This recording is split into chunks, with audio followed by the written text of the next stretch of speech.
엘리언역 235년. 한동안 대륙을 휩쓴 검은 죽음은 그 기세가 꺾일 줄 몰랐습니다. 이 전염병은 왕족, 사제, 귀족 등 모두에게 평등했고 모두에게 참혹했습니다.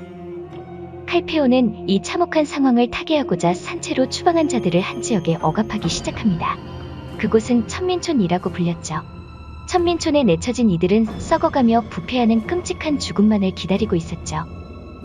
그리곤 지녔던 모든 것들과 함께 불태워졌습니다. 그리고 몇 개월이 지났을까요? 검은 죽음은 아무 일도 없다는 듯이 자취를 감추게 되니 검은 죽음의 흔적들은 대륙에 쓰라린 상처를 남기게 되었습니다.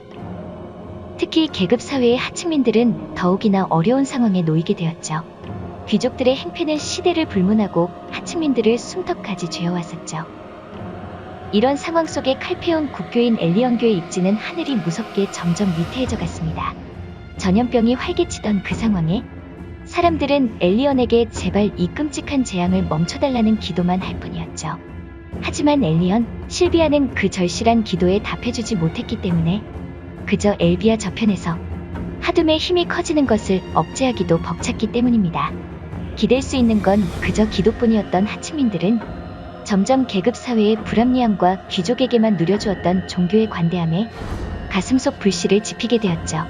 전염병 속에 살아남은 귀족들과 사제들은 자신들의 줄어드는 입지를 유지하기 위하여 새로운 희생양을 찾게 되니 귀족들과 사제들은 전염병 창궐전의 질서로 확립하고자 전쟁을 일으켰습니다. 그 희생자는 바로 발렌시아. 발렌시아의 영토에서 시작된 이 병은 참 좋은 먹잇감이기 때문이었죠. 칼페온의 왕 다하드세릭은 각국의 왕들을 설득하여 재앙을 막기 위해 흑결정이 발견되는 검은 사막을 차지해야 한다고 언성을 높였습니다. 그리고 이때다 싶어 엘리언 사제들은 엘리언이 아닌 다른 신을 믿는 이교도 발렌시아가 흑결정을 연금하여 만들어낸 블랙스톤이 이 재앙을 초래했다고 선동을 시작했습니다. 그리고 노동의 가치와 자신들의 처우를 계몽하기 시작한 하층민들에게 이전에는 없던 급료와 진급의 기회를 약속했습니다. 이러한 움직임에 서쪽 대륙의 하층민과 귀족들은 열광과 분노를 쏟아냈으니 각국의 연합을 형성, 타도 발렌시아를 외치며 발렌시아로 첫 원정이 시작되었습니다. 하지만 이 사건은 이른바 30년 전쟁의 발단이 되며 아무도 상상할 수 없던 방향으로 칼페온의 운명의 수레바퀴가 움직이게 됩니다. 칼페온 왕권이 혼돈의 파멸 속으로 돌진하는 것도 모른 채 말이죠.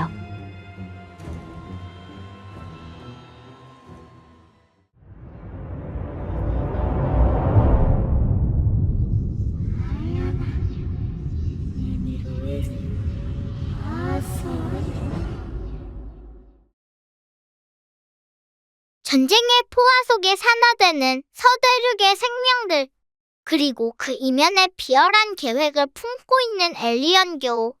칼페온의 운명은 어떻게 되는 걸까요?